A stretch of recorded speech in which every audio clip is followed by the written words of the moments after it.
اعوذ باللہ السمیع العلیم من الشیطان اللعین الرجیم حسبنا اللہ ونعم الوکیل نعم المولا ونعم النصیر بسم اللہ الرحمن الرحیم الحمد للہ الذی ہدانا لہذا وما كنا لنهتدي لولا ان هدانا اللہ لقد جاءت رسل ربنا بالحق والصلاة والسلام والتحیۃ والاکرام علی اشرف الانبیاء والمرسلین مولانا و مولا الکونین جد الحسن والحسین ابی القاسم محمد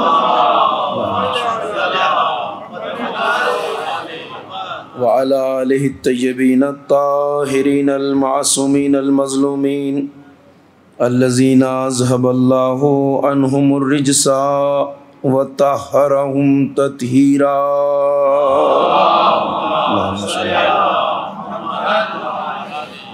ولعنۃ اللہ الدائمۃ الباقیۃ الابدیۃ علی اعدائہم وقاتلیہم وغاصبی حقوقہم اجمعین من الآن إلى قیام یوم الدین اما بعد فقد قال اللہ سبحانہ تبارک و تعالی وهو اصدق القائلین بسم اللہ الرحمن الرحیم وما ارسلناک الا رحمتا للعالمین صلوات پڑھیں بر محمد۔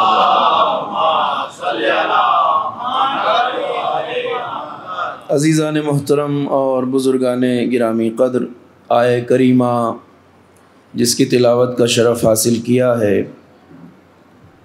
اور جسے عنوان سخن قرار دیا ہے، یہ قرآن مجید کی وہ آیہ کریمہ ہے جس میں اللہ رب العزت نے اپنے حبیب پیغمبر اکرم حضرت محمد مصطفیٰ صلی اللہ علیہ وآلہ وسلم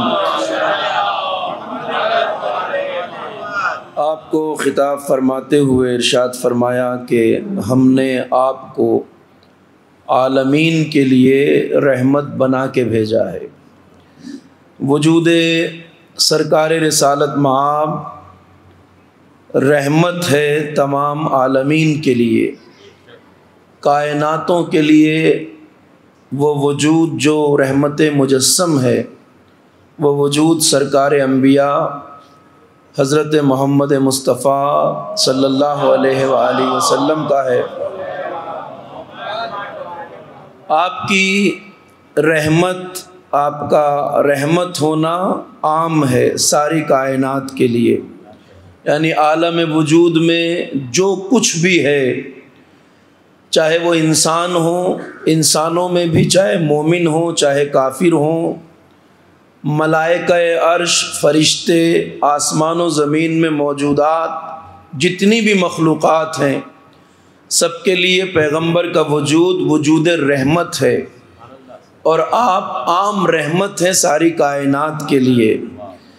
یہ شرف 1,24,000 نبیوں میں کسی نبی کو حاصل نہیں ہے کہ ان کا وجود عالمین کے لیے رحمت قرار پایا ہو۔ یہ شرف تنہا پیغمبر اکرم کا ہے، رسالت مآب کا ہے کہ آپ کا وجود عالمین کے لیے رحمت ہے۔ سرکار کی رحمت کا دائرہ، آپ کی رحمت کی وسعت کہاں تک ہے؟ دو چیزیں ہیں۔ اللہ رب العزت نے جب اپنی شان بیان کی ہے تو خود کو رب العالمین کہا ہے۔ اللہ رب العالمین ہے اور پیغمبر اکرم رحمت للعالمین ہے۔ اگر یہ اندازہ لگانا ہے کہ پیغمبر کی رحمت کا دائرہ کہاں تک ہے تو یہ اندازہ لگانا ہوگا کہ اللہ کی ربوبیت کا دائرہ کہاں تک ہے، یعنی جہاں تک اللہ رب العالمین ہے وہیں تک پیغمبر رحمت للعالمین ہے۔ ایک صلوات پڑھیں بر محمد و آل محمد۔ شب معراج پیغمبر کو اللہ نے آسمان پر شاید اسی لیے سدرۃ المنتہا کی منزلوں تک بلایا، وہ مقام جو قاب قوسین او ادنیٰ کی منزلوں کا ہے۔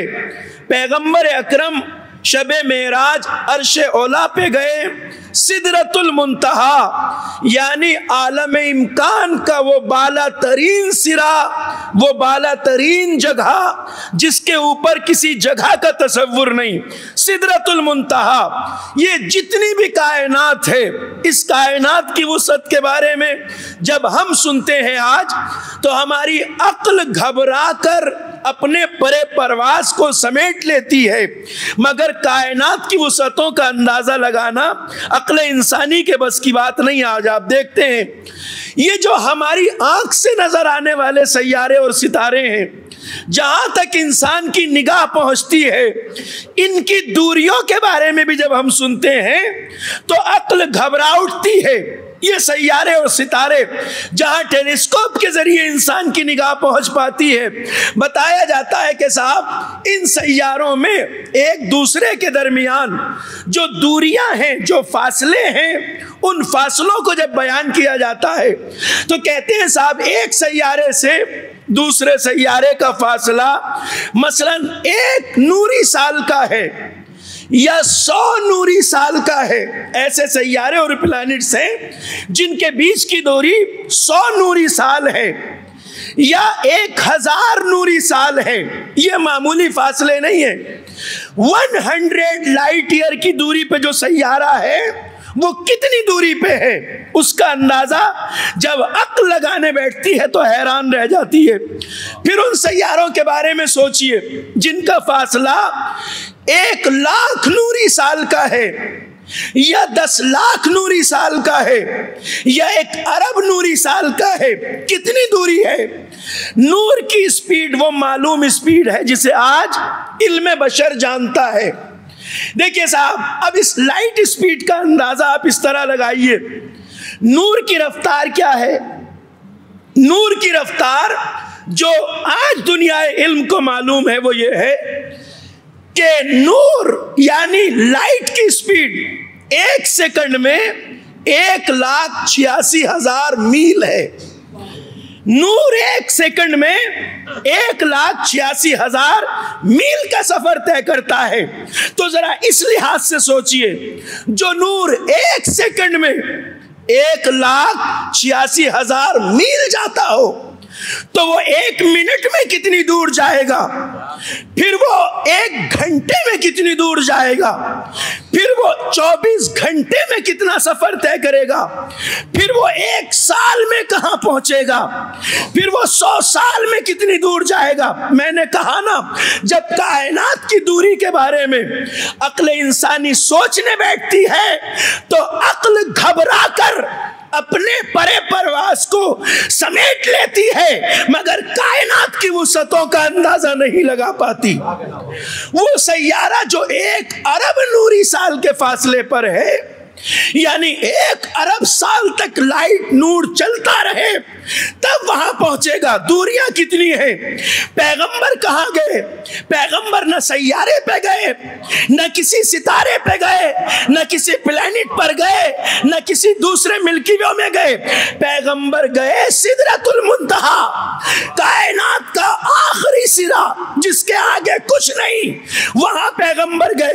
یہی کہا ہے علامہ اقبال نے کہ بتا رہا ہے یہ معراج مصطفیٰ کا سفر، بتا رہا ہے یہ معراج مصطفیٰ کا سفر کہ عالم بشریت کی ذات پہ ہے گردوں، یعنی یہ سیارے اور ستارے کتنی بھی دور کیوں نہ ہو مگر انسان کی پہنچ سے دور نہیں ہے، بس جانے کا سلیقہ چاہیے۔ پیغمبر گئے کائنات کے آخری سرے تک اور اتنی جلدی لوٹ بھی آئے کہ زنجیر در ہل رہی تھی، آب وضو بہ رہا تھا، بستر کی گرمی ابھی موجود تھی۔ صلوات پڑھے بر محمد و آل محمد۔ یہ معمولی بات نہیں ہے صاحب، اس کو سننے میں آسان لگ سکتا ہے، مگر رسول اللہ نہ اس ستارے تک گئے جو 1000 سال دور ہے، نہ 10,000 سال نوری کی دوری پہ ہے، نہ 10 لاکھ نوری سال کی دوری پہ ہے۔ آپ گئے سدرۃ المنتہا، عالم امکان کے آخری سرے تک، اور اتنی جلدی لوٹ بھی آئے یہ جو آپ سنتے ہیں نا، یہ کبھی کبھی لفظوں میں گم ہو جاتا ہے. کتنی جلدی پیغمبر واپس آئے اس کا تصور کیجئے. بستر کی گرمی ابھی موجود ہے، زنجیر در ہل رہی ہے، آب وضو ابھی بہہ رہا ہے. جب آپ صبح صبح بستر سے نکلتے ہیں تو بستر میں جو گرمی ہوتی ہے وہ کتنی دیر تک برقرار رہتی ہے؟ سچ بتائیے. جب آپ وضو کرنے بیٹھے زمین کے پاس اور پانی زمین پہ گر رہا ہے تو وضو میں گرنے والا پانی کتنی دیر تک چلتا رہے گا؟ جس دروازے سے آپ نکلے ہیں اس کی زنجیر جب ہلتی ہے تو اس کا ہلنا کتنی دیر تک جاری رہے گا؟ پیغمبر گئے بھی اور لوٹ بھی آئے، بستر کی گرمی موجود تھی، آب وضو بہ رہا تھا اور زنجیر در ابھی ہل رہی تھی. صلوات پڑھیے بر محمد و آل محمد. یہ سفر پیغمبر کا سدرۃ المنتہا کا ہے. انسان عام ذریعے سے اگر ان سیاروں تک پہنچنا چاہے تو ناممکن ہے اس کے لیے، مگر ایک راستہ اللہ نے بتایا ہے اور وہ ہے بندگی کا راستہ. قرآن نے جب معراج کا ذکر کیا تو یہ نہیں کہا کہ ہم اپنے رسول کو لے کے گئے، اپنے محمد کو لے کے گئے، کہا ہم اپنے بندے کو لے کے گئے. یعنی بندگی وہ راستہ ہے. اگر انسان بندہ پروردگار بن جائے تو ساری کائنات پر حکومت کر سکتا ہے. صلوات پڑھیں بر محمد و آل محمد. رسول اللہ سدرۃ المنتہا تک گئے. کعبہ قوسین اور ادنا کی منزلوں پر اللہ نے بلایا کیوں وہاں تک؟ راز ہے اس کے پیچھے. اللہ کے ساتھ مخصوص ہے وہ مقام جلالت جو سدرۃ المنتہا کہلاتا ہے. وہاں آپ کعبہ قوسین کی منزل تک پہنچے. کعبہ قوسین کا مطلب کیا ہے؟ ایک کمان کا فاصلہ. یہ کعبہ قوسین 2 کمان یا اس سے کم کا فاصلہ جہاں مقام ربوبیت سے ہے. اتنا قریب کیوں لے گیا اللہ اپنے نبی کو؟ یہی راز ہے جو رب بتانا چاہتا ہے.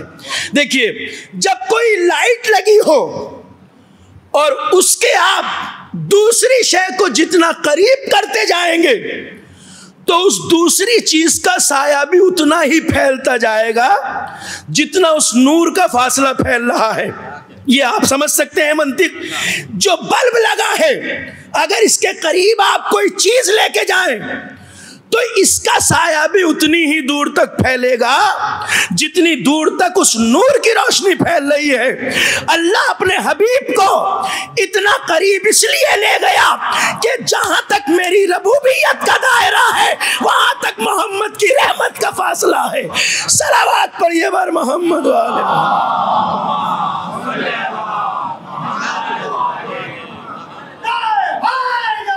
یا سدرۃ المنتہا عالم امکان کا آخری سرا. اور رسول اللہ کو اللہ نے اس منزل تک معراج کرائی جہاں سے اس سارے عالم وجود پر ساری کائنات نیچے ہے. سدرۃ المنتہا سب سے اوپر ہے. وہاں سے سایہ ربوبیت جہاں تک ہے، جہاں تک رب العالمین کی ربوبیت کا تعلق ہے وہیں تک رسول اللہ کی رحمت کا تعلق ہے. رحمت للعالمین. پیغمبر نرم دل ہیں، رحمت ہیں، اور یہی کردار رسول اللہ ہے. اسلام کی بقا کا راز، اسلام کے پھیلاؤ کا راز، اسلام کی عمومیت کا راز، اسلام کی حاکمیت کا جو راز ہے وہ نہ جبر ہے نہ تلوار ہے. یورپی مفکرین نے اور یورپ کے مستشرقین نے جنہوں نے اسلام کے بارے میں کتابیں لکھی ہیں، بڑی تعداد میں انہوں نے اس بات کا پروپیگنڈا کیا کہ اسلام تلوار کے اور زور کے بل پہ پھیلا ہے، جو کچھ احمقوں کو آج بھی لگتا ہے.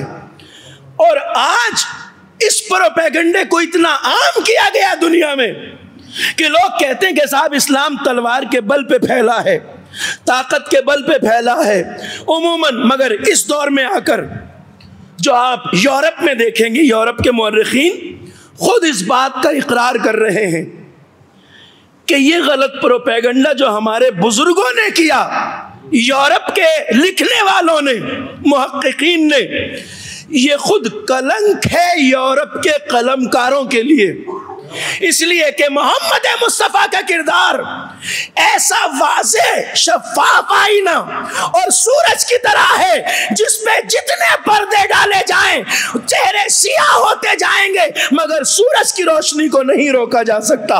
صلوات پڑھیں بر محمد و آل محمد۔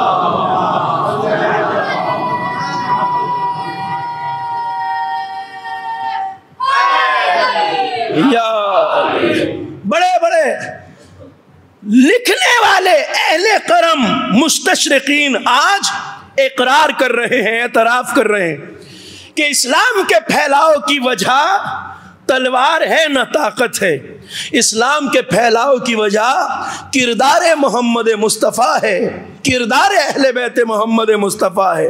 اس کا اعتراف کر رہے ہیں بڑے بڑے مورخین، اس دور کے ویلڈورانٹ سے لے کر گوستاو لو بون تک سب نے اس کو لکھا ہے کہ جو پروپیگنڈا کیا گیا یہ باطل ہے۔ اس دنیا کے 100 سب سے پاورفل انسان جو زمین پر اب تک پیدا ہوئے، ان کی فہرست جب ایک عیسائی مورخ تیار کرتا ہے یورپ کا تو اس کتاب میں سب سے پہلا نام پیغمبر اکرم کا رکھتا ہے، اور اس تحریر کے ساتھ کہ ہو سکتا ہے میری اس لسٹ کے اوپر کچھ لوگوں کو اعتراض ہو۔ ایک عیسائی مورخ کہتا ہے کہ بعض لوگ اس پر اعتراض کر سکتے ہیں، میرے اوپر سوال کھڑا کر سکتے ہیں، مگر سچی بات یہ ہے کہ جتنا بلند کردار محمد مصطفیٰ کا ہے اتنا بلند کردار کائنات میں کسی کا نہیں ہے۔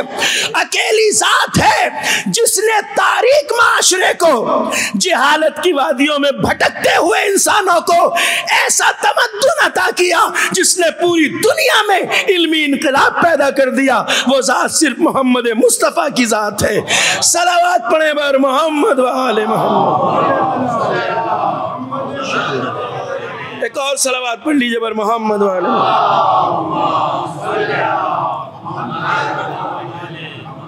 رسول اللہ اپنی عظمت کردار کو پیش کر رہے تھے۔ اسلام تلوار کے بل پہ نہیں پھیلا ہے، اسلام پیغمبر کے کردار سے پھیلا ہے۔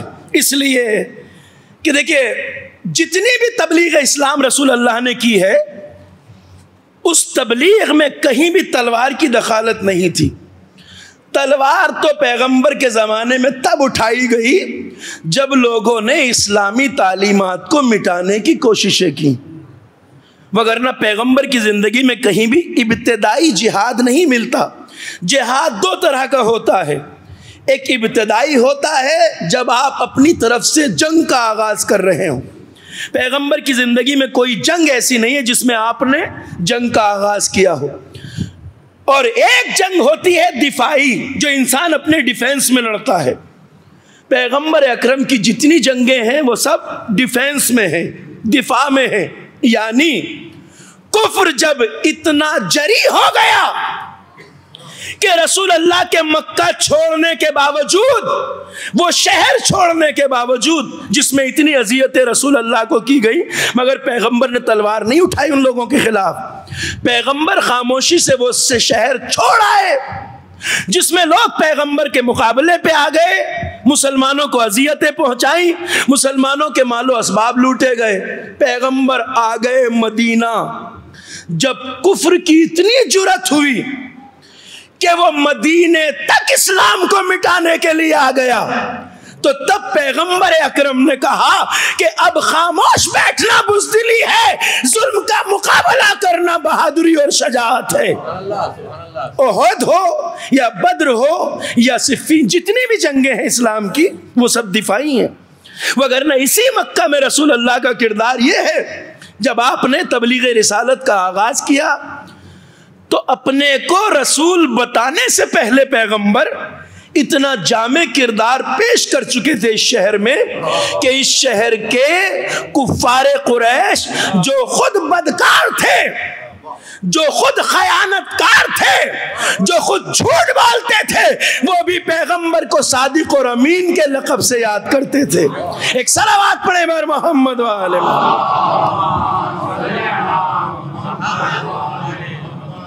جس شہر میں، جس معاشرے میں امانت میں خیانت کو برا نہ سمجھا جاتا ہو، جس سماج میں جھوٹ کو عیب نہ سمجھا جاتا ہو، اس سماج کے لوگوں کے دلوں پر پیغمبر نے اپنی سچائی، اپنی صداقت اور اپنی امانت داری کا ایسا سکہ بٹھایا تھا کہ انہیں نہ رسول اللہ کے کسی قول میں شک تھا، نہ رسول اللہ کی امانت داری میں شک تھا۔ اسی لیے کہتے ہیں کہ اپنی امانتیں عرب کے لوگ رسول اللہ کے پاس رکھتے تھے، چونکہ سب سے امین شخصیت اگر کوئی تھی تو پیغمبر اکرم کی تھی۔ جن دلوں میں کفر حاکم ہوتا ہے، جن ذہنوں پر جہالت کے پردے دبیز ہوتے ہیں، جن ذہنوں پر جہالت کی تاریکیاں مسلط ہوتی ہیں، نور ایمان کو پہنچنے میں وہاں بڑی دیر لگتی ہے۔ کفار قریش نے پیغمبر کو جھوٹا کبھی نہیں کہا۔ یہی وجہ ہے کہ تبلیغ رسالت کے آغاز سے پہلے رسول اللہ نے کوہ ابو قبیس پر کھڑے ہو کے کہا، اے لوگوں، اے مکے والوں، اگر میں تم سے یہ کہوں کہ اس پہاڑ کے پیچھے ایک ایسی فوج تیار کھڑی ہے جو تمہارے شہر پہ حملہ آور ہونا چاہتی ہے، جو تمہیں مار دینا چاہتی ہے، تو کیا تم میری بات کو سچ مانو گے یا غلط؟ کافر تھے، مگر کہا محمد ہم نے کبھی آپ کی زبان سے جھوٹ نہیں سنا ہے، آپ اگر ہم سے یہ کہیں گے تو ہم ایمان لائیں گے اس بات پر، مانیں گے اس بات کو۔ پیغمبر نے کہا یہ تو میں نے بطور مثال پوچھا ہے، مگر سنو میں تمہیں خبر دے رہا ہوں، اس دنیاوی زندگی کے بعد ایک ابدی اور دائمی اور ہمیشہ کی زندگی ہے۔ اس زندگی میں اگر نجات پانا ہے تو بس زبان سے یہ کہنا ہوگا لا الہ الا اللہ محمد رسول اللہ۔ صلوات پڑھیں بر محمد وآل محمد۔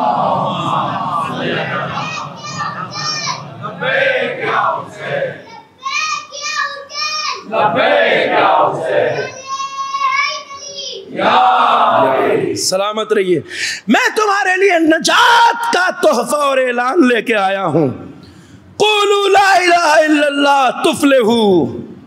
اگر نجات پانا چاہتے ہو ظلم سے، جہالت سے، تاریکیوں سے، بدکاریوں سے، فریب سے، اگر اپنے نفس سے گندگیوں اور کثافتوں کو دور کرنا چاہتے ہو تو اس کے لیے ایک پاکیزہ پانی کی طرح کام کرنے والا کلمہ ہے، اور وہ ہے لا الہ الا اللہ، جو روحوں سے گندگی کو دھو دیتا ہے، جو روحوں سے کثافت کو دھو دیتا ہے، جو تمہیں جھوٹ اور فریب سے نکالتا ہے، جو تمہیں بے ایمانی سے نکالتا ہے، جو تمہیں غلط باتوں سے بچاتا ہے۔ نجات کا واحد راستہ لا الہ الا اللہ۔ یہ وہ منارہ نور تھا جسے بطور نوید پیغمبر لے کے آئے، جو رسول اللہ کی ہر بات پہ ایمان لاتے تھے۔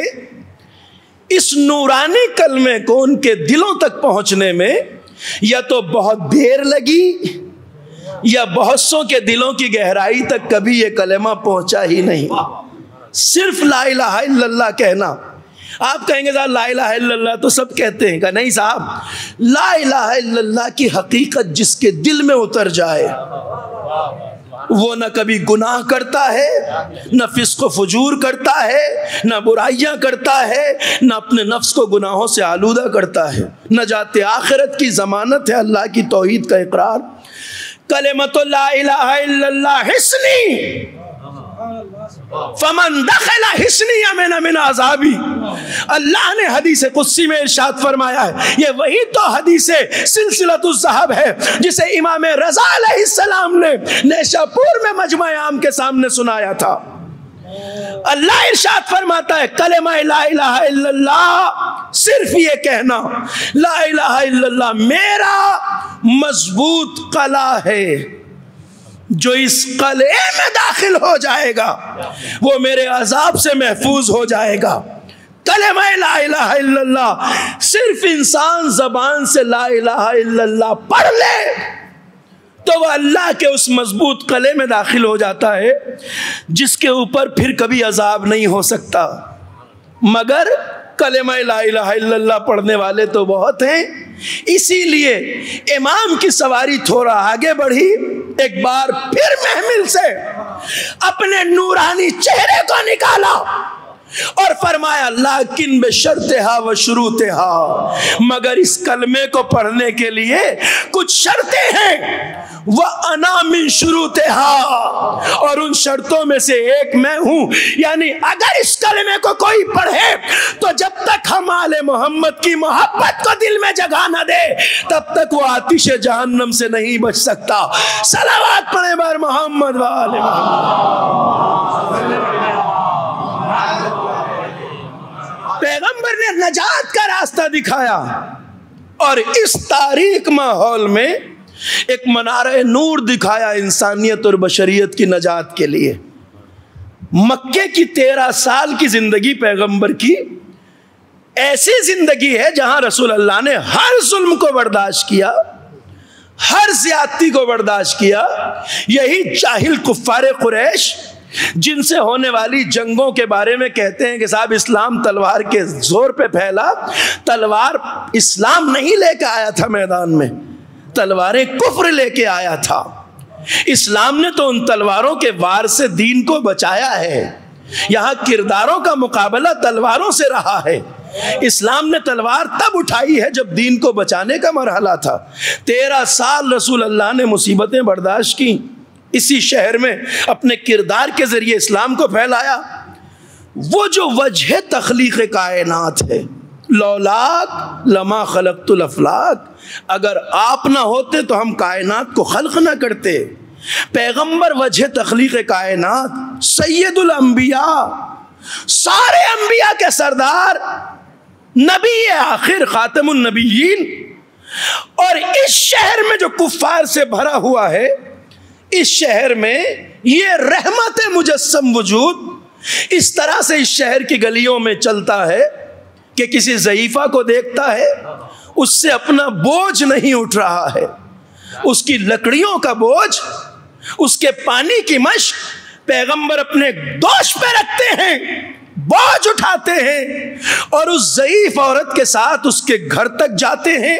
اس کا سامان، اس کا بوجھ جب گھر پہنچا دیتے ہیں تو وہ ضعیف عورت کہتی ہے، حسین جوان، تو نے بڑی نیکی کی میرے ساتھ، اور اس نیکی کے بدلے میں تمہیں کچھ نہیں دے سکتی سوائے اس تاکید کے کہ دیکھو بیٹا، یاد رکھنا اس شہر میں ایک شخص ہے کہ جو ہمیں خداؤں کی، ہمارے خداؤں کی عبادت سے روکتا ہے، بت پرستی سے روکتا ہے۔ میں تمہیں بس بدلے میں یہ کہہ سکتی ہوں کہ کبھی اس کے بہکائے میں نہ آنا۔ اللہ اکبر۔ پیغمبر پوچھتے ہیں، اماں اے خاتون ضعیفہ، کس کی بات کر رہی ہو؟ کہا اس جوان کا نام محمد ہے۔ پیغمبر نے مسکرا کے کہا، خاتون وہ محمد میں ہی ہوں۔ بس جیسے ہی سنا محمد میں ہی ہوں، فوراً کہا اگر آپ محمد ہیں تو مجھے اپنی رسالت کا کلمہ بھی پڑھاؤ، توحید الہی کا کلمہ بھی پڑھاؤ۔ صلوات پڑھیے بر محمد و آل محمد۔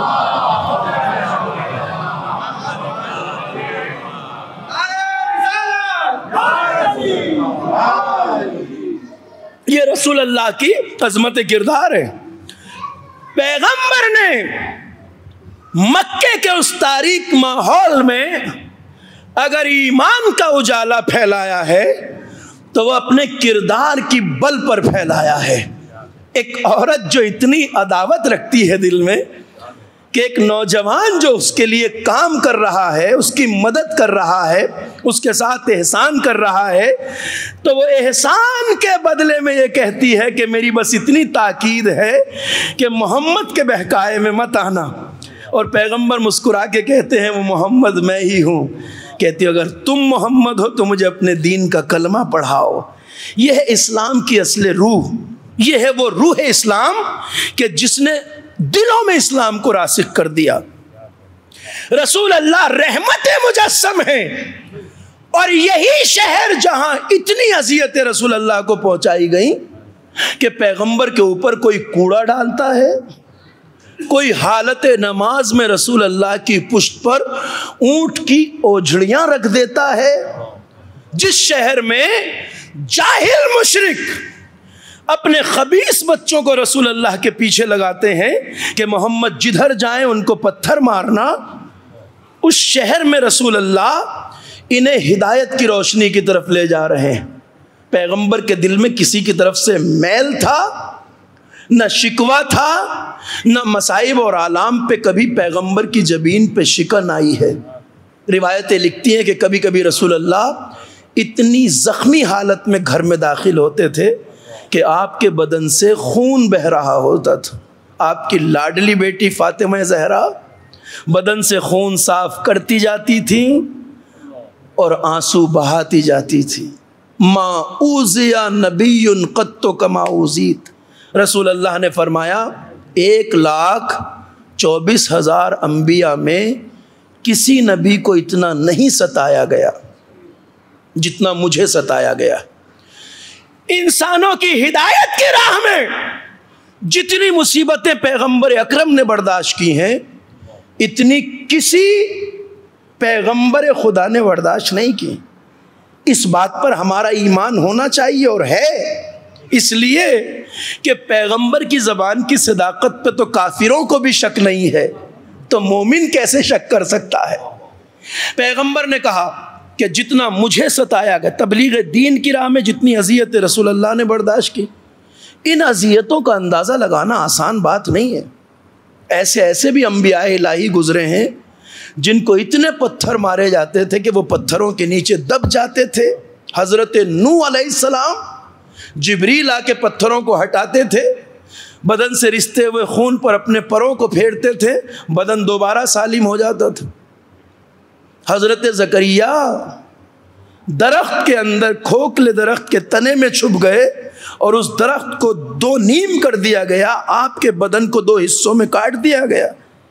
اتنی اذیتیں پیغمبروں نے برداشت کی ہیں تبلیغ کی راہ میں، مگر رسول اللہ فرماتے ہیں اتنا پھر بھی کسی کو نہیں ستایا گیا جتنا مجھے ستایا گیا۔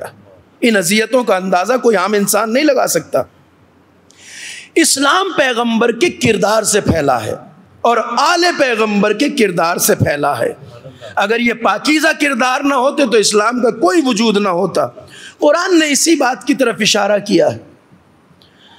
آپ اللہ کی رحمت سے نرم دل ہیں یا رسول اللہ، آپ اللہ کی رحمت سے نرم دل ہیں یا رسول اللہ، لیکن اگر آپ سخت مزاج ہوتے، بد مزاج ہوتے تو لوگ آپ کے آس پاس بالکل جمع نہ ہوتے۔ یہ قرآن نے کہا ہے، یعنی جو لوگ جمع ہوئے پیغمبر کے گرد وجود، اس طرح جیسے شمع کے گرد پروانے جمع ہوتے ہیں، تو یہ پیغمبر کے کردار کی کشش تھی اور یہ کشش آج بھی باقی ہے، چونکہ پیغمبر آخری رسول ہیں، قرآن آخری کتاب ہے، پیغمبر کا دین آخری دین ہے۔ پیغمبر کے کردار کی یہ طاقت، یہ کشش آج بھی باقی ہے۔ آج جتنے لوگ اسلام سے جڑتے ہیں وہ پیغمبر کے کردار کی کشش کی وجہ سے جڑتے ہیں۔ کبھی کبھی ہمارا دل دکھتا ہے اور دکھنا چاہیے، ہمارا دل مجروح ہوتا ہے اور ہونا چاہیے جب ہم دیکھتے ہیں کہ رسول اللہ کی توہین بار بار کی جا رہی ہے۔ کبھی آپ ڈنمارک میں دیکھتے ہیں کہ کارٹونسٹ خاکے بناتے ہیں، کبھی بدترین کتابیں پیغمبر کے بارے میں لکھی جاتی ہیں، کبھی شیطانی آیات لکھی جاتی ہے، کبھی لنگینہ رسول لکھی جاتی ہے۔ یہ سب جتنا پیغمبر کے خلاف ہوتا ہے پروپیگنڈا، اس کی وجہ کیا ہے؟ بھائی دنیا میں لیڈر تو اور بھی گزرے ہیں، مذاہب کے سردار تو اور بھی گزرے ہیں، بڑے بڑے مذاہب کے سردار گزرے ہیں، مگر کسی بھی دین کے رہنما اور رہبر اور پیغمبر کی اتنی توہین نہیں کی جاتی جتنی رسول اللہ کی جاتی ہے۔ ہوتا ہے یا نہیں؟ اس توہین کی وجہ کیا ہے؟ ہمیں اذیت ضرور ہوتی ہے، مگر ساتھ ہی ساتھ ہم یہ بھی جانتے ہیں کہ انہیں اگر توہین کرنے کی وجہ ہے، اگر اس طرح کی حرکتیں کرنے کی کوئی وجہ ہے تو یہ ہے کہ وہ بھی اچھی طرح جانتے ہیں کہ دنیا کے جتنے رہنما اور لیڈر ہیں وہ خود بھی مر چکے ہیں، ان کا کردار بھی مر چکا ہے، اکیلے محمد ہے جو خود بھی زندہ ہے، جن کا کردار بھی زندہ ہے۔ ایک صلوات پڑھیے بر محمد و آل محمد۔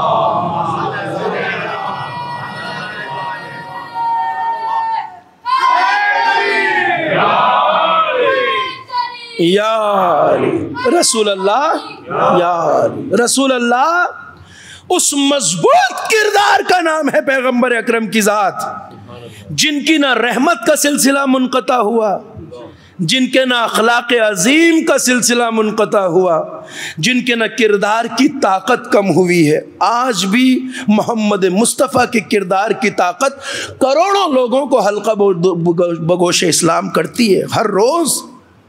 یہ رسول اللہ کی طاقت ہے، یہ کردار کی طاقت ہے، جو اتنی دنیا ہے جو اسلام کی طرف مائل ہو رہی ہے۔ آج اسلام تیزی سے دنیا میں پھیلتا ہوا دین ہے، ہر طرف پیغمبر کے کردار کی طاقت ہے، کشش ہے یہ، جو اسلام اس قدر پروان چڑھ رہا ہے۔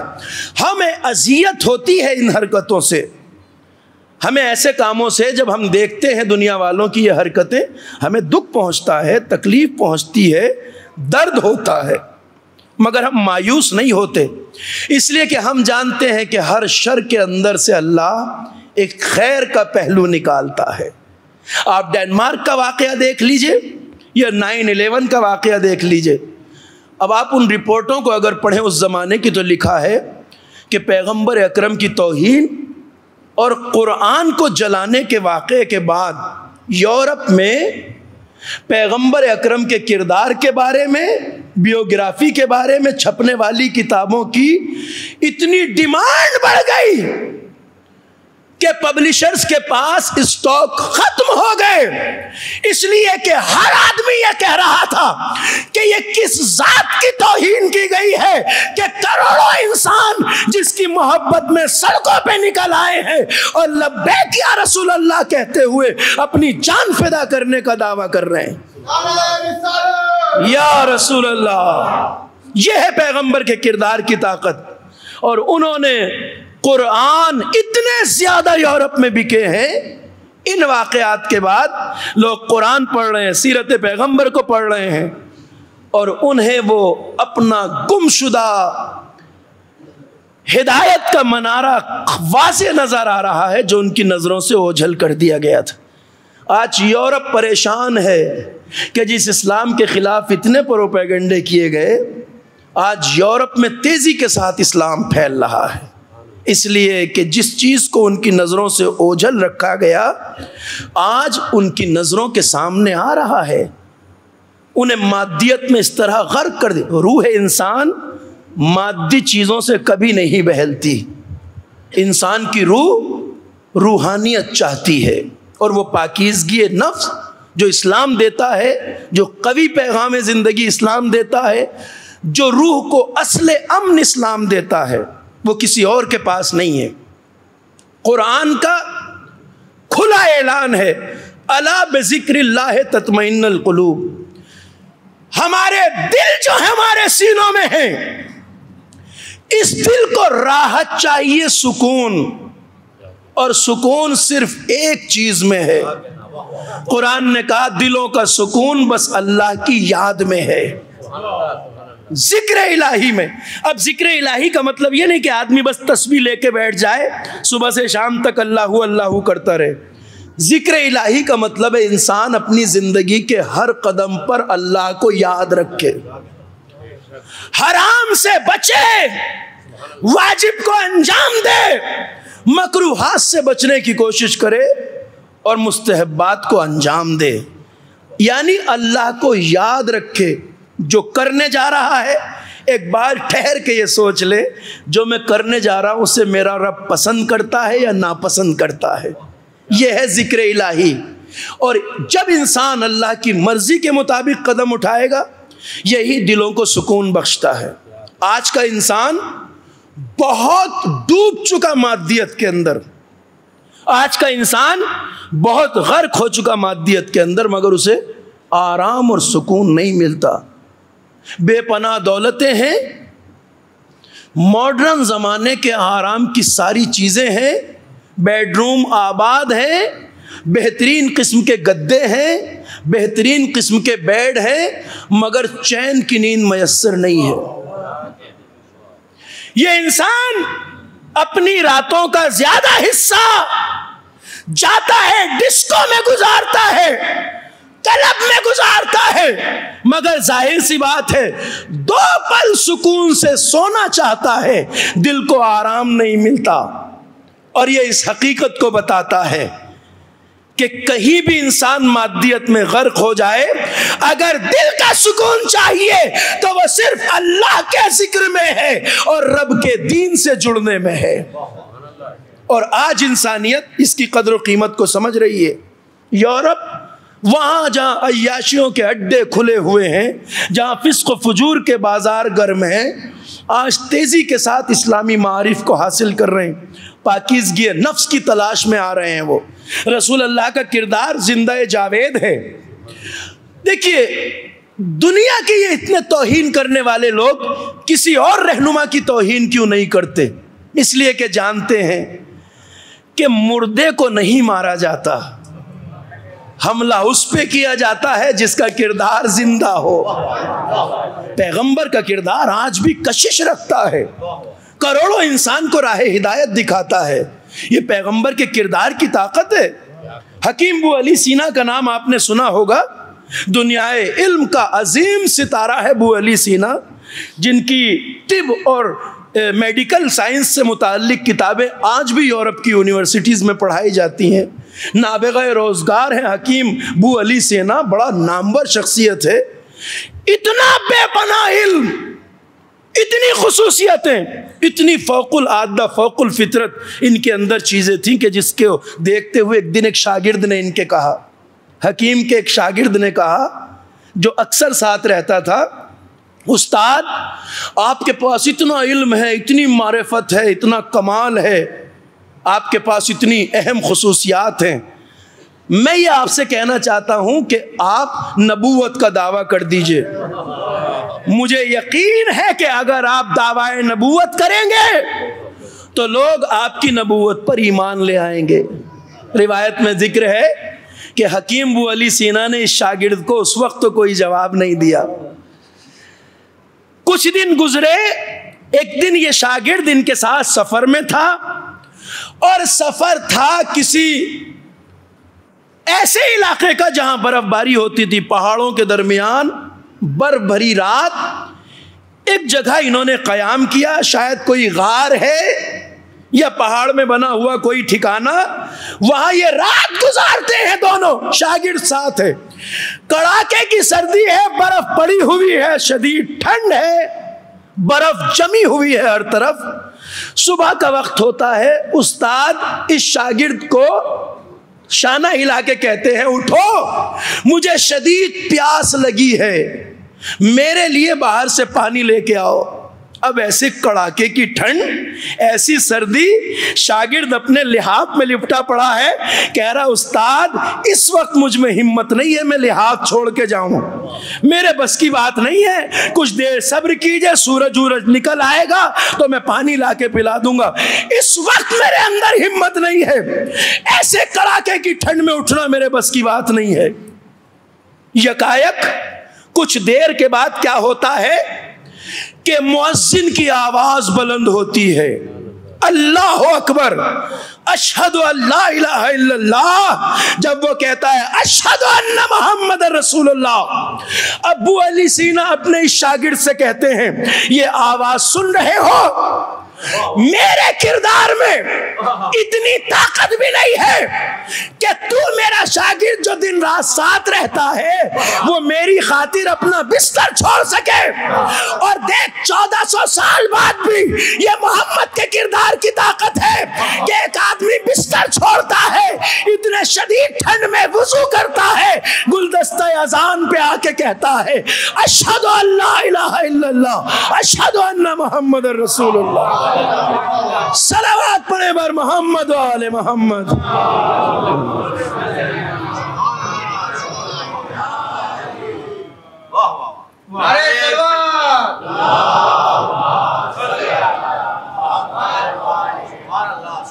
پیغمبر اکرم کے کردار کی طاقت. کہا آج میرے ساتھ تو دن بھر رہتا ہے, برسوں سے میرا کردار اتنے قریب سے دیکھ رہا ہے, مگر مجھے میرے کردار میں اتنی بھی طاقت نہیں ہے کہ تجھ جیسے شاگرد کو بستر چھوڑنے پہ مجبور کر دے. تو میرے علم کو جانتا ہے, کمال کو جانتا ہے, فضل کو مگر میری خاطر تو آج اس ٹھنڈ میں اپنا بستر چھوڑنے کو تیار نہیں.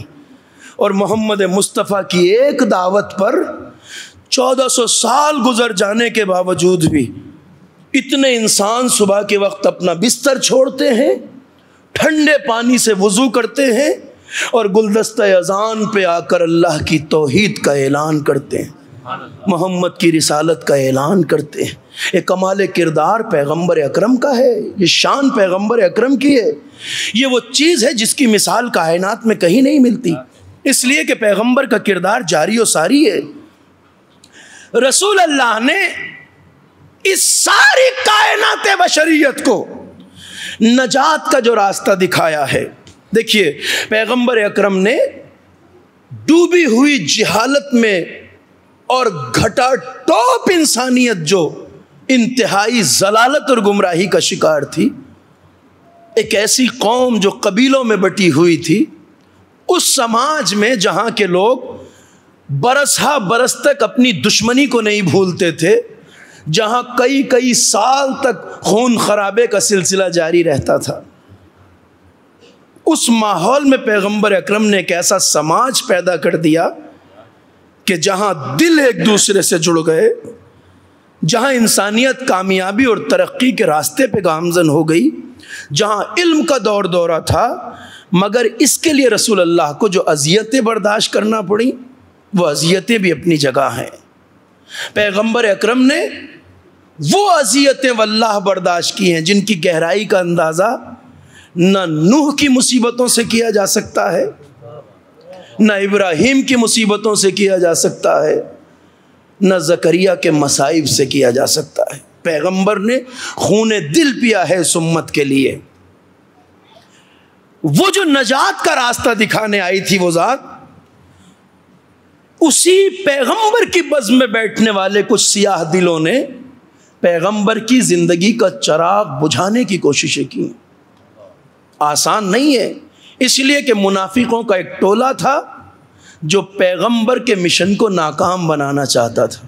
روز اول سے رسول اللہ نے اس بات کی کوشش کی تھی کہ میرے بعد اسلام ان صحیح راستوں پہ چلے جن پہ اللہ چلانا چاہتا ہے.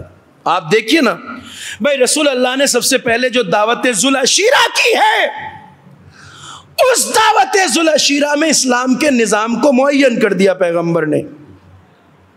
آخری اعلان غدیر کے میدان میں تھا, سب سے پہلا اعلان ذوالعشیرہ میں تھا. پیغمبر کو فکر تھی. آج لوگ کہتے ہیں کہ رسول اللہ نے اپنے بعد کسی کو جانشین نہیں بنایا, خلیفہ نہیں بنایا, مگر پیغمبر نے ہر مقام پر اپنے جانشین کا تعارف پیش کیا. رسول اللہ نے ہر موقع پہ اپنے جانشین کا تصور پیش کیا ہے, معرفت لوگوں کو دی ہے, تعارف کرایا ہے, نام سے بتایا ہے, چاہے وہ ذوالعشیرہ ہو, چاہے حدیث یوم الانذار ہو, ہر مقام پہ اپنے نائب اور جانشین کا تعارف کرایا ہے رسول اللہ نے. ذوالعشیرہ کے بعد آخر میں غدیر, جہاں 1.25 لاکھ حاجیوں کے مجمع میں ہاتھ پکڑ کے 1.25 لاکھ حاجیوں کے مجمع میں سامنے دکھا کے کہا من کنت مولا ہو فہذا علی مولا. یہ جانشینی کا اعلان تھا, یہ ولایت کا اعلان تھا.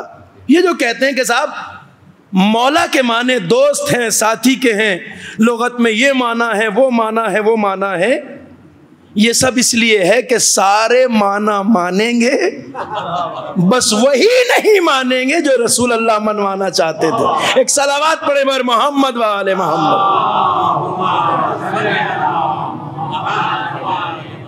رسول اللہ نے پہلے اقرار لیا ہے ان سے, واضح لفظوں میں 1.25 لاکھ حاجیوں سے پہلے پوچھا تھا الست اولا بکم من انفسکم, لوگوں یہ بتاؤ مولا کا صحیح معنی یہی ہے عزیزوں, اسے گرہ سے باندھ لیجئے گا.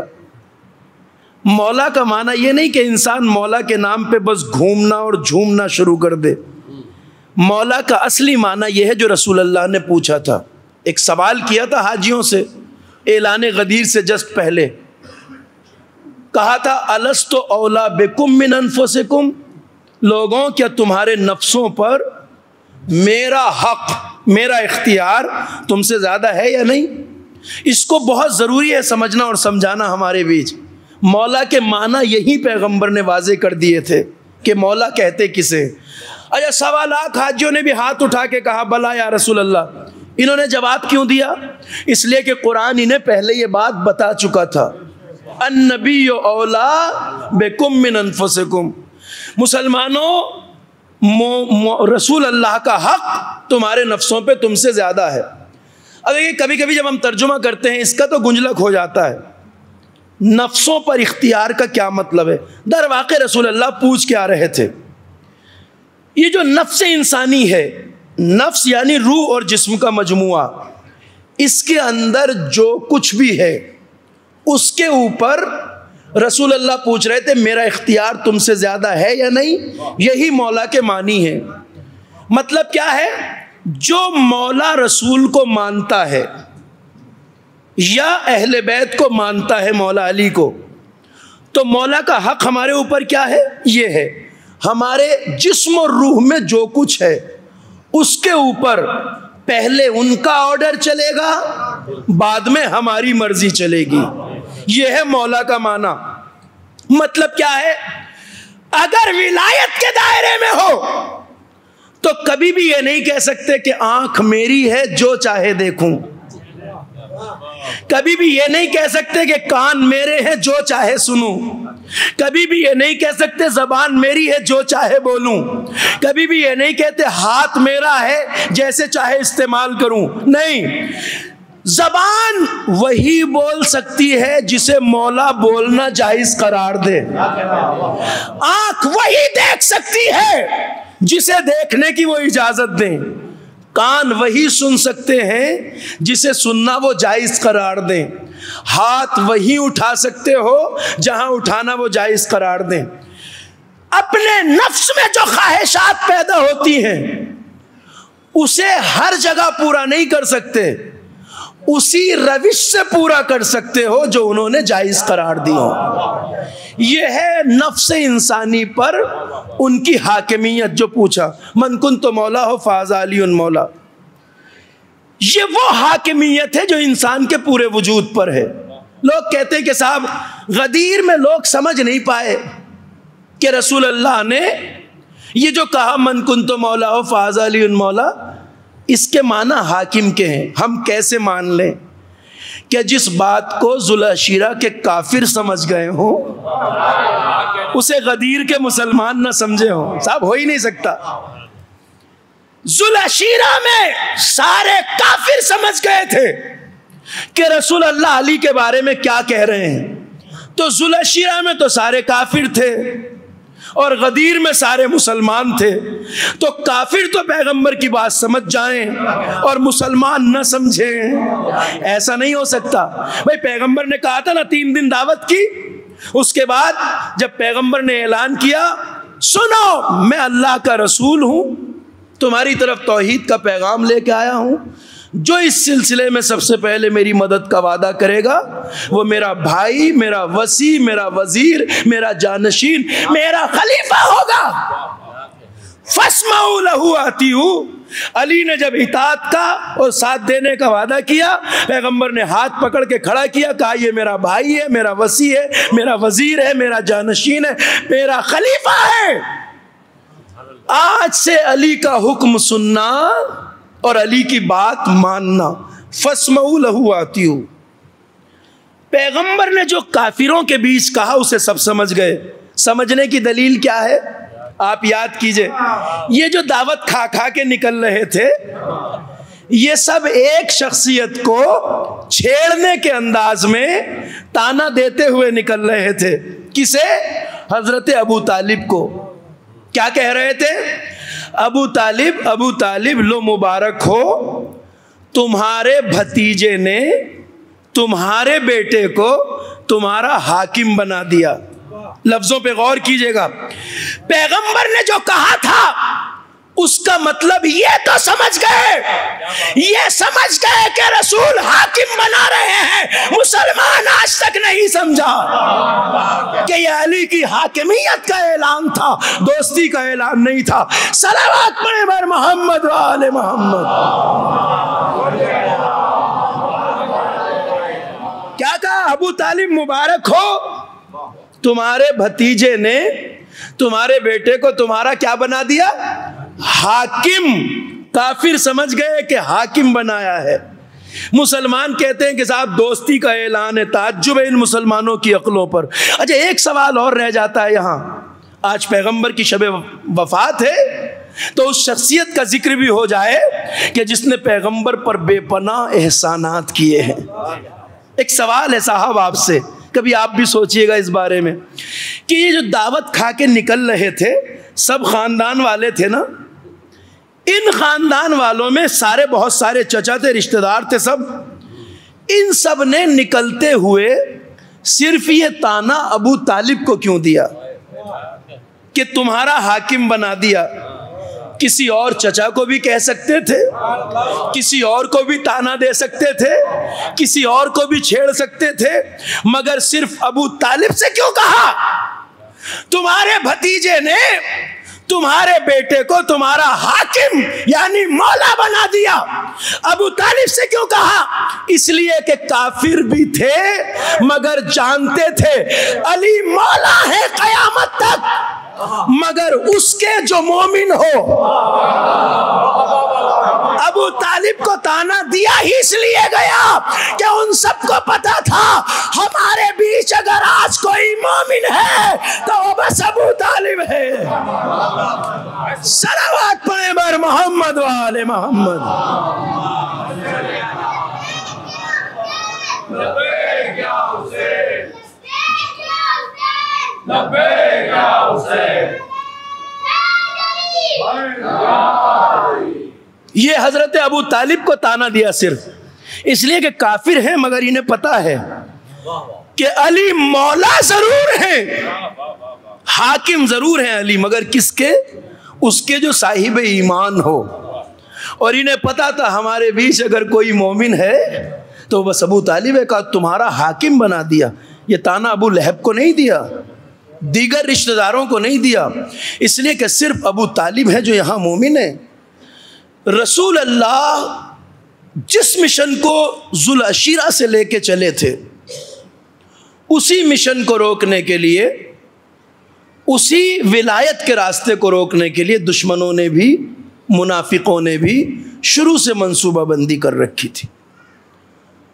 اور جیسے جیسے پیغمبر کا وقت وفات قریب آ رہا تھا ویسے ویسے منافق اپنے چہرے سے نقاب اتارتے جا رہے تھے.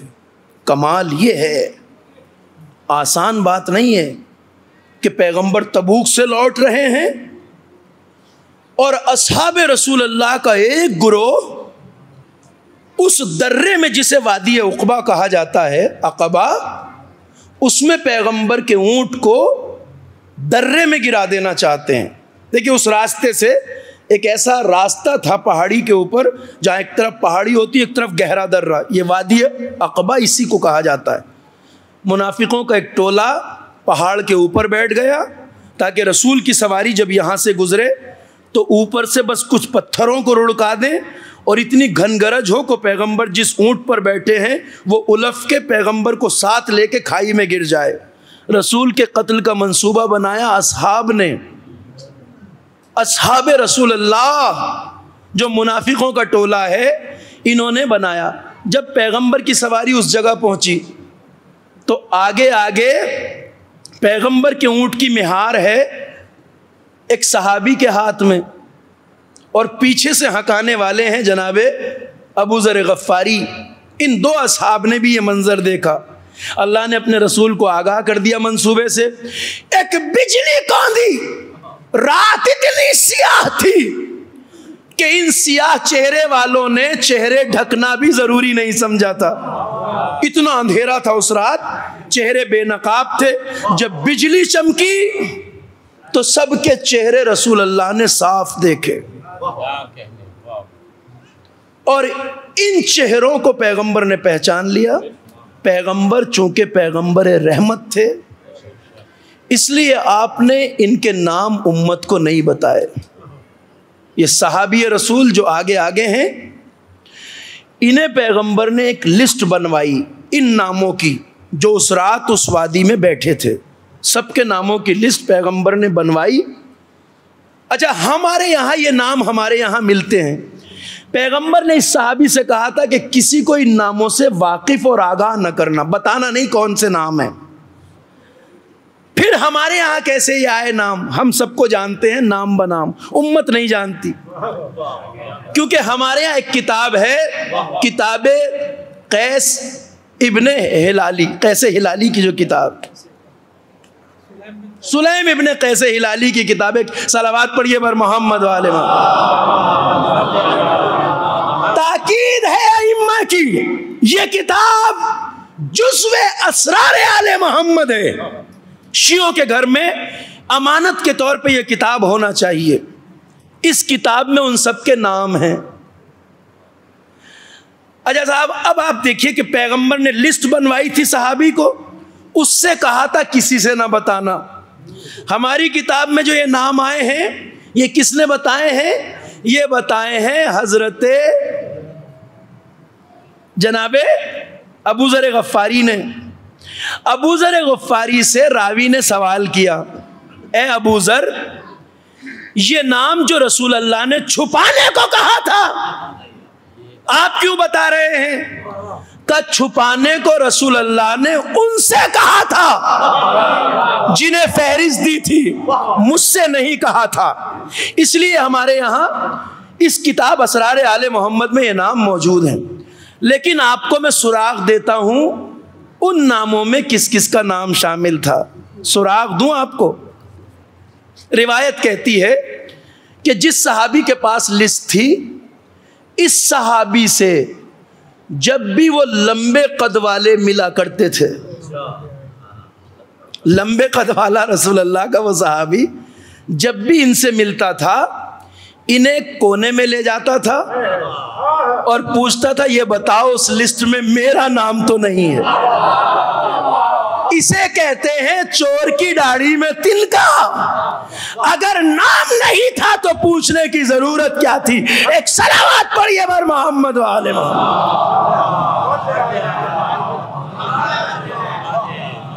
رسول اللہ کا وقت آخر جب قریب آیا تو اسی منافق ٹولے نے پیغمبر کو اذیتیں پہنچانا شروع کی۔ رسول نے کہا، لاؤ میرے لیے قلم اور دوات لاؤ۔ کہنے والے نے کہا، قلم و دوات دینے کی ضرورت نہیں ہے، ان الرجل لیہجر۔ پیغمبر جو کہہ رہے ہیں وہ سب ہذیان ہے۔ ان لفظوں کا ترجمہ ہم احتیاط سے کرتے ہیں، چونکہ جو کہا گیا ہے اس کے صحیح ترجمہ بھی ہم اپنی سامعین کو، امت کو نہیں بتا سکتے۔ کتنی بڑی تو حبر الامہ حضرت ابن عباس زندگی بھر اس دن کو یاد کر کے روئے ہیں۔ پیغمبر قلم و دوات مانگ رہے ہیں۔ کہنے والے نے کہا، ان الرجل لیہجر۔ میں الگ الگ لفظوں کا معنی بتا دوں تاکہ آپ کچھ سمجھ سکیں۔ جب یہ لہجہ اختیار کیا جاتا ہے نا کسی کے لیے، ان الرجل، اس کا مطلب یہ آدمی، کہاں سرکار ختمی مرتبت، کہاں کہنے والا یہ لفظ استعمال کر رہا ہے، ان لیہجر، وہ لفظ جو بے معنی زبان سے نکلتے ہیں، جسے عام زبان میں آپ بکواس کہتے ہیں، نعوذ باللہ، جس کی زبان کی گارنٹی اللہ نے لے رکھی ہو، جس کی زبان پہ وما ینطق عن الہویٰ کا پہرا ہو، اس کے لیے لفظ استعمال کیے گئے۔ پیغمبر کا دل خون ہو گیا، اور یہ وہی وقت تھا جب پیغمبر کا سر اقدس امیر المومنین کے زانوں پر ہے، اور پیغمبر نے غصے میں ان سب کو اپنے پاس سے نکل جانے کا حکم دیا۔ رسول اللہ کی وفات، اور بعض روایات کے اعتبار سے آپ کی وفات شہادت گونا وفات ہے، آپ کو زہر بھی دیا گیا تھا۔ امیر المومنین کے لیے زندگی میں سب سے سخت مرحلہ پیغمبر کی وفات تھا۔ آج شب وفات پیغمبر ہے، شب شہادت امام حسن مجتبی، بس آنسوؤں کا تھوڑا سا نذرانہ پیش کر دیجئے، مجلس تمام ہو جائے گی، حق گری ادا ہو جائے۔ امیر المومنین کے لیے انتہائی سخت وقت تھا یہ کہ پیغمبر کے آخری لمحات ہیں، اور آل محمد کے لیے سب سے درد کا مقام تھا پیغمبر کی وفات۔ پیغمبر کی وفات آل محمد کے لیے مصائب کا نقطہ آغاز ہے۔ اگر رسول اللہ اس دنیا سے نہ گئے ہوتے تو نہ فاطمہ کے شکم پہ جلتا ہوا دروازہ گرایا جاتا، نہ رسول اللہ اس دنیا سے نہ گئے ہوتے تو علی کے سر پہ ضربت نہ لگی ہوتی، اگر رسول اللہ اس دنیا سے نہ گئے ہوتے تو حسن کے کلیجے کے ٹکڑے تشت میں نہ گرتے، اگر رسول اللہ اس دنیا سے نہ گئے ہوتے تو کبھی بھی حسین کربلا میں اس طرح نہ ذبح کیا جاتا۔ 3 دن کا پیاسا حسین جس کا لاشا بے گور و کفن پڑا ہو، اجرکم اللہ۔ فاطمہ زہرا کا دل پریشان ہے بابا کا وقت آخر، علی مرتضیٰ کے زانوں پہ آپ کا سر ہے۔ روایت کہتی ہے فاطمہ زہرا کی آنکھوں سے آنسو رواں ہیں، فاطمہ بابا کو دیکھ رہی ہیں، کبھی رسول اللہ بے ہوش ہو جاتے ہیں، کبھی ہوش میں آتے ہیں، زہر کا اثر، شدت درد سے رسول اللہ کبھی بے ہوش ہو جاتے ہیں، کبھی ہوش آتا ہے۔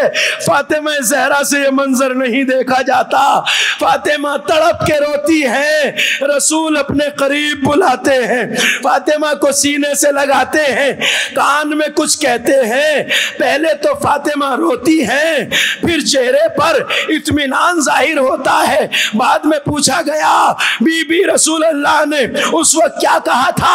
کہا پہلے تو بابا نے اپنی خبر وفات سنائی تو میں رونے لگی، مگر جب بابا نے یہ کہا فاطمہ میرے خاندان میں، میرے اہل بیت میں سب سے پہلے جو مجھ سے آ کے ملے گا وہ تم ہو میری لاڈلی بیٹی، تو میرے دل کو قرار آ گیا۔ اجرکم اللہ، خدا ان آوازوں پہ رحمت نازل فرمائے۔ پیغمبر اکرم وقت آخر قریب ہے اور پیغمبر کی شہادت نزدیک۔ روایت کی لفظیں ہیں امیر المومنین کی آنکھوں سے آنسو جاری ہے، فاطمہ زہرا رو رہی ہے، یکایک دونوں شہزادے حسن و حسین آئے، رسول اللہ کے سینے سے لپٹ گئے۔ دونوں شہزادے نانا کے سینے سے لپٹے ہوئے تھے۔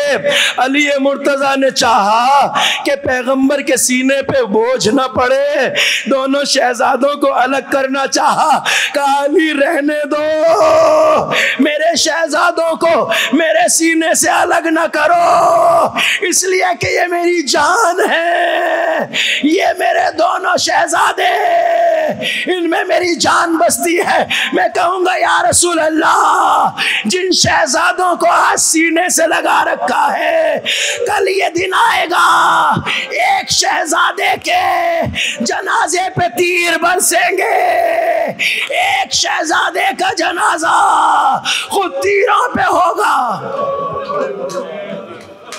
اجرکم اللہ، اجرکم اللہ، خدا ان آوازوں پہ رحمت نازل فرمائے۔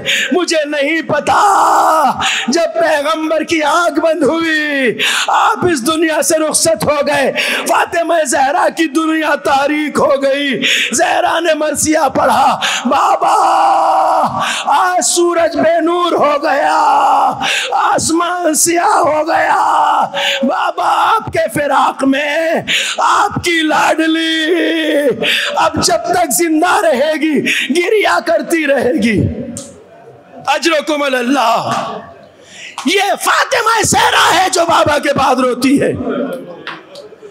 امیر المومنین نے ارشاد فرمایا کہ میں نے جب رسول اللہ کو غسل دیا تو جس پیرہن میں میں نے رسول کو غسل دیا تھا اس لباس اور پیرہن کو میں نے اپنے پاس محفوظ رکھ لیا تھا، اس لیے کہ سرور انبیاء حبیب کبریا کا آخری لباس میرے پاس بطور امانت تھا۔ ایک دن فاطمہ زہرا گھر میں بیٹھی بابا کو رو رہی تھی، کہا علی میں نے اگر تم سے کبھی کچھ مانگا ہے تو مجھے دو گے نا یا علی؟ کہا بنت رسول کبھی ایسا ہوا ہے کہ آپ نے علی سے کچھ مانگا ہو اور علی دے سکتا ہو اور علی نے نہ دیا ہو؟ کہا یا علی اگر وعدہ کر لیا ہے تو ذرا مجھے وہ لباس لا کے دو جو میرے بابا کا آخری لباس تھا، میں اپنے بابا کے جسم کی بو کو سونگنا چاہتی ہوں۔ علی نے لا کے لباس دیا، زہرا نے آنکھوں سے لگایا، بوسے دیے، بابا کے لباس کو سونگا۔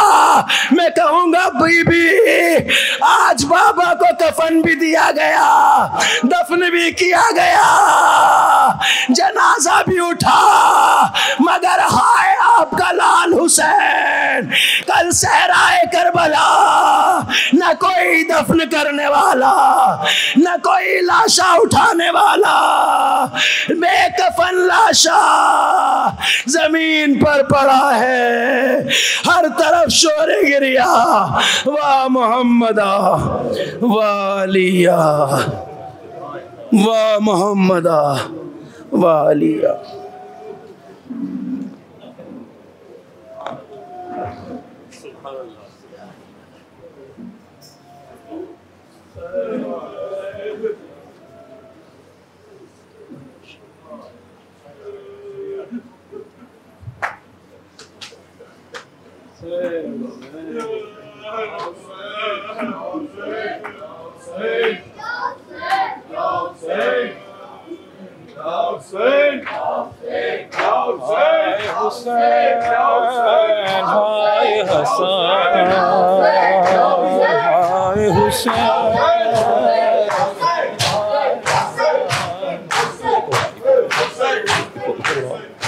ہائے حسین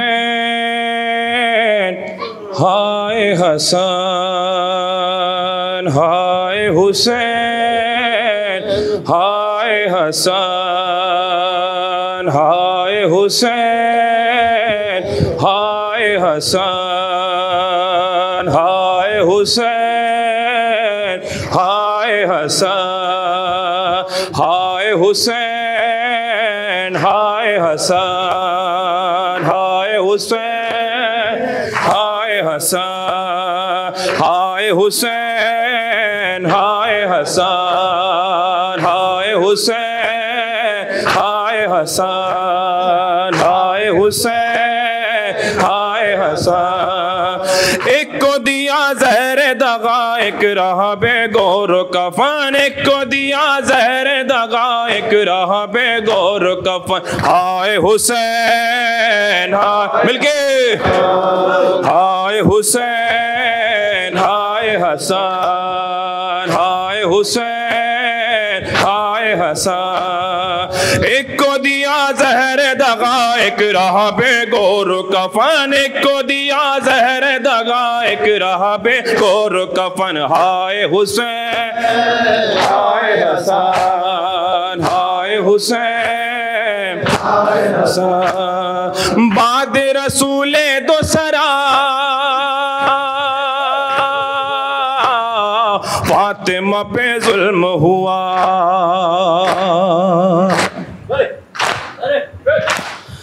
بعد رسول دو سرا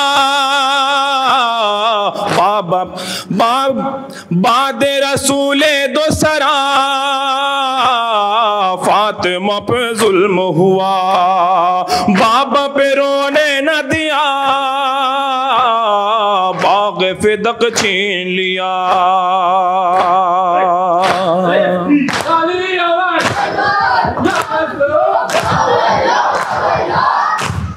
شیر خدا کے گل میں ظالموں نے باندھ رسن، شیر خدا کے گل میں ظالموں نے باندھ رسن، ہائے حسین ہائے حسن ہائے حسین ہائے حسن ہائے حسین ہائے حسن آنسو زہرا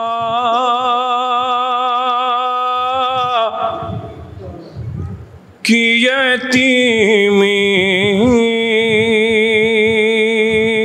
پہ بہاؤ لوگو، ارے آنسو زہرا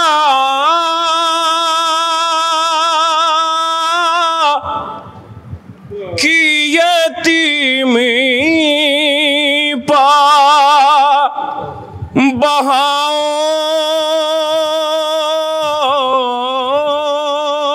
لوگو،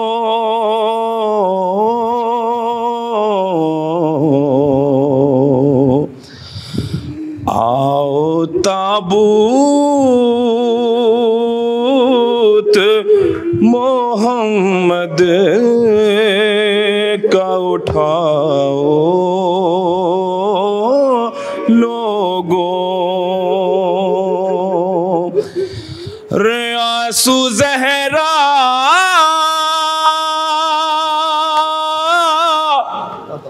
کی یتیمی پا بہاؤ لوگو،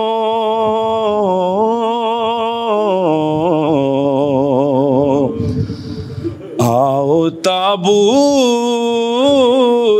محمد کا اٹھاؤ لوگو، آؤ تابوت محمد کا اٹھاؤ لوگو، آؤ تابوت محمد کا اٹھاؤ لوگو، آؤ تابوت محمد کا اٹھاؤ، جزاک اللہ، آؤ تابوت محمد کا اٹھاؤ لوگو، آؤ تابوت محمد کا اٹھاؤ لوگو، ساری دنیا کو وفاداری، ساری دنیا کو وفاداری سکھاؤ لوگو، آؤ تابوت، جزاک اللہ، محمد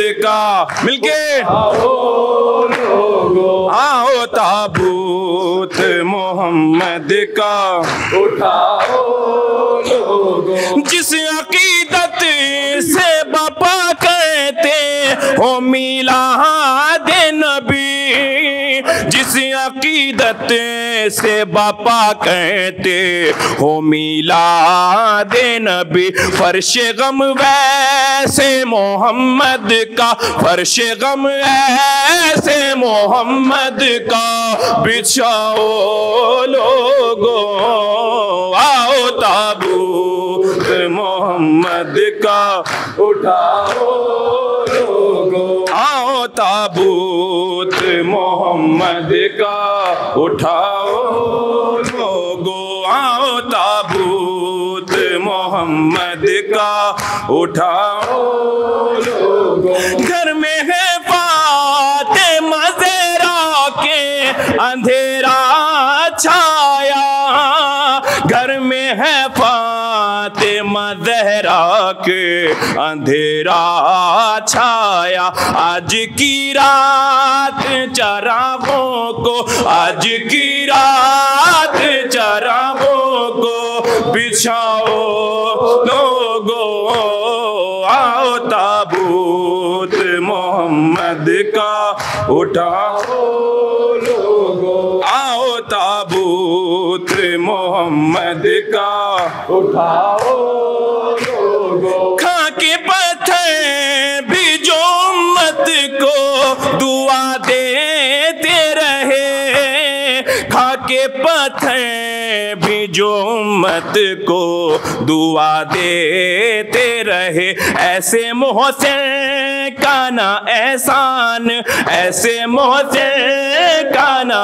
احسان، بلاؤ لوگو آؤ تابوت محمد کا اٹھاؤ لوگو، آؤ تابوت محمد کا اٹھاؤ لوگو۔ اپنے غم بھول کے دیتی ہے خدیجہ یہ صدا، اپنے غم بھول کے دیتی ہیں خدیجہ یہ صدا، آنسو زہرا کی یتیمی پا، آنسو زہرا کی یتیمی پا، بہاؤ لوگو آؤ تابوت محمد کا اٹھاؤ لوگو آؤ تابوت محمد، سنیں آخری بند، اٹھاؤ لوگو۔ غم میں مظلوم کے رونا ہے نبی کی سنت، غم میں مظلوم کے رونا ہے نبی کی سنت، یہ حقیقت نہ زمانے سے، یہ حقیقت نہ زمانے سے چھپاؤ لوگو آؤ تابوت محمد کا اٹھاؤ لوگو آؤ تابوت محمد کا اٹھاؤ لوگو۔ رباد بابا کے جسے حق نہ ملا دنیا سے، باد بابا کے جسے حق نہ ملا دنیا سے، اس کے لیے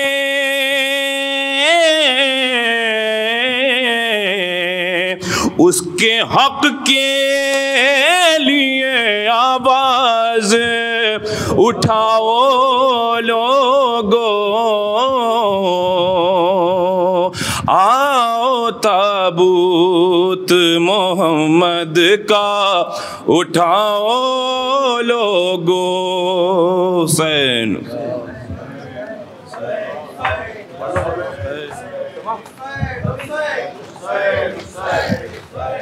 ہے عباس کے پرچم کو اٹھانے والے،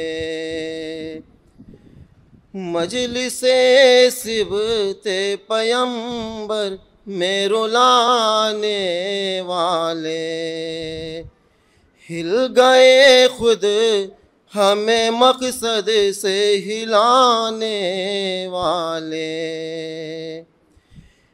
حق بیانی کو سردار بھی تیار ہے ہم، ٹوٹ سکتے نہیں فولاد کی دیوار ہے ہم، تعزیہ دار ہے ہم، تعزیہ دار شیخ غم خار ہے ہم، تعزیہ دار شیخ غم خار، ہم کو پہچان لو مولا کے عزادار ہیں ہم، تعزیہ دار شیخ غم خار، جس گھڑی ماتمی زنجیر اٹھا لیتے ہیں،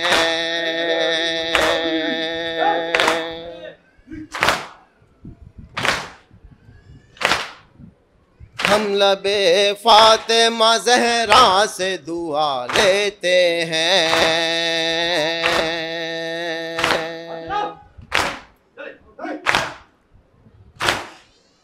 کربلا والوں کے زخموں کا تصور کر کے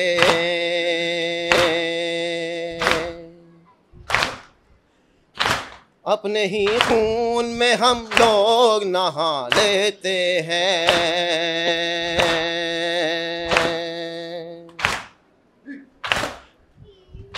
کر کے زنجیر زنی، کر کے زنجیر ہم بتاتے ہیں یہی، ہم بتاتے ہیں یہی. کر کے زنجیر زنی، کر کے زنجیر زنی ہم بتاتے ہیں یہی، ہم بتاتے ہیں یہی. نام شبیر پہ جان دینے کو تیار ہیں ہم، تعزیہ شک غم خار ہے، تعزیہ دار ہے شک غم خار ہے. قلب عباس کے ارمان کہاں نکلے تھے،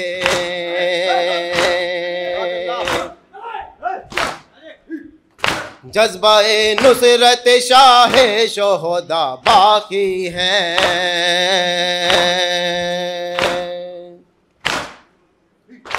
پردہ غیب میں ہے ایک علمدار بھی،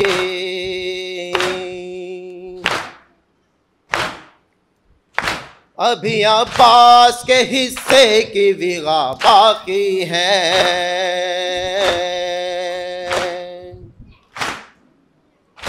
غیب سے آئے گا وہ، غیب سے آئے گا وہ، تیغ بھی لائے گا وہ، تیغ بھی لائے گا وہ. انتقام شہ مظلوم کو تیار ہے ہم، تعزیہ شہ کے غم خار ہے ہم، تعزیہ دار ہے ہم، شہ کے غم خار ہے ہم. ابھی جا پرچم عباس اٹھانے والے،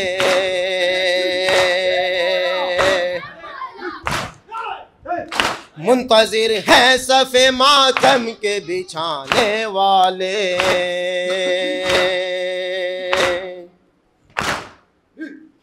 سر ہتھیلی پہ لیے بیٹھے ہیں سر ہتھیلی پہ سجائے ہوئے بیٹھے ہیں یہاں.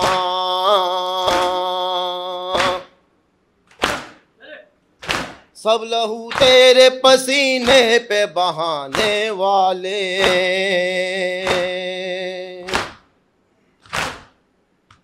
منتظر ہے یہ غلام، منتظر ہے یہ غلام، اے زمانے کے امام، اے زمانے کے امام. منتظر ہے یہ غلام، منتظر ہے یہ غلام، اے زمانے کے امام، اے زمانے کے امام. تو ہے گر سید سجاد تو مختار ہے ہم، تعزیہ شہ کے غم خار ہے ہم، تعزیہ دار ہے ہم، شہ کے غم خار ہے ہم. یا حسین لاش پہچانوں میں کیسے. جناب سکینہ کیا بیان کر رہی ہیں اپنے بابا کی لاشوں کو ڈھونڈتے ہوئے، سماعت کریں گے بطور خاص. مجھے آواز دو اے میرے بابا، تمہاری لاش پہچانوں میں کیسے. سر مقتل یہ کہتی تھی سکینہ، تمہاری لاش پہچانوں میں کیسے.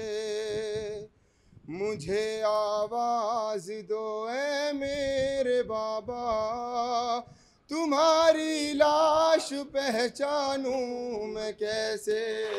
مجھے آواز دو اے میرے بابا، تمہاری لاش پہچانوں کیسے. مجھے آواز دو اے میرے بابا، تمہاری لاش پہچانوں میں کیسے. مجھے آواز دو اے میرے بابا، تمہاری لاش پہچانوں میں کیسے. تمہارے ہاتھ کی بابا وہ انگلی نہیں ملتی کہ جس میں تھی انگوٹھی.